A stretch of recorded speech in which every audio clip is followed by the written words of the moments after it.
Сәлеметсіздер ме балалар, қалайсыздар? Бүгін сіздермен қазақ тілі 4-ші сынып 14-ші сабақ.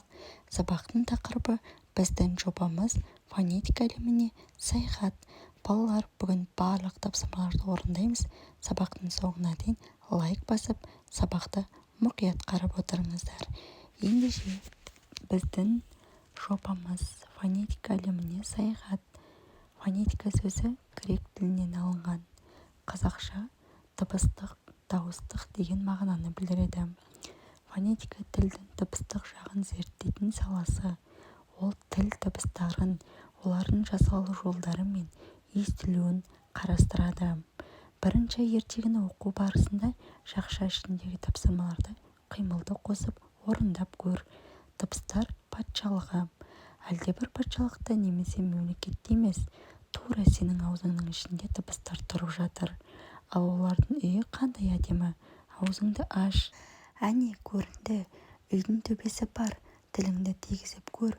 Өз үйіңнің төбесін ізде. Таптың ба? Бұл үйдің едені тілдің асты. Есігі, ерін, есік, бекем болу үшін қойылған сүйек шарбақтар да бар.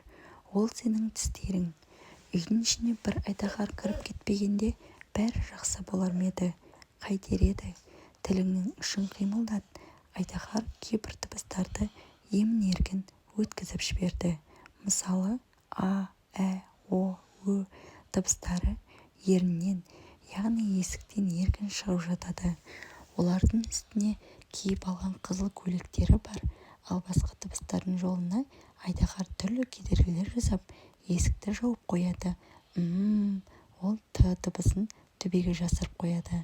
Айдаһар дыбыстарды біресе пырылдауға, п, біресе ысқыруға, с, біресе қырылдауға, қ мәжбүр етеді, біресе итше ырылдайды, р. Дауыстап көр, көзің жетті ме?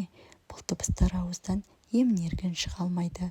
Сондықтан да олар үстеріне көк көйлек киіп алған. Дауыссыз дыбыстар көк түспен берілетіні сондықтан. Ол сендерге бірінші сыныптан белгілі. А, р. Қазақ тілі мен әдебиеті журналынан алған екен балалар. Ал келесі екінші дауысты және дауыссыз дыбыстар туралы ертегі немесе жағдаяттық тапсырма құрастырып көр. Екінші тапсырманың жауабы ертеде дауыссыз бен дыбыстар болыпты. Дауысты дыбыстар өте аз, ал дауыссыздар көп екен. Бір күні дауыссыздар дауыстыларды мазақтайды. Сол кезде әліппе келіп, әй, дауыссыздар, сендер көпсіңдер, білемін, бірақ адамға көп дауыстылар пайда келеді. Әліппеде ең бірінші а әрпінен басталады, ал а дауысты дыбыс. Адамдар дауысты дыбысты сендерден бұрын үйренеді. Дауысты дыбыс арқылы сөздерді буынға бөледі дейді. Сонда дауыссыздар кешірім сұрапты. Ал келесі үшінші зерттеу жүргіз. Әдебиеттік оқу кітабынан кез келген өлеңді ашып оқы. Өлеңде буын үндестігінен бағынбайтын сөздер кездесе алады ма? Анықта. Өлеңнен айтылуы мен жазылуының өзгешелігі бар екенін сөздерді тап. Олардың айтылуы мен жазылуын салыстыр. Өлеңнен сөздердің аралығында дыбыс үндестігін тауып көр. Үшінші тапсырманың жауабы кермейік кәмшат қазының көрдік көркін, қондырған шекесіне құндыз бүркін. Секілді алтай түлкі сылаң қағып, шеніне келдірмейді-ау емін-еркін.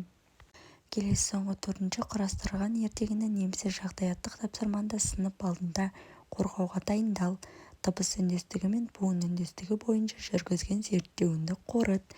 Ал балалар, осымен сабақ аяқталды. Келесі сабақта кездескенше сау болыңыздар.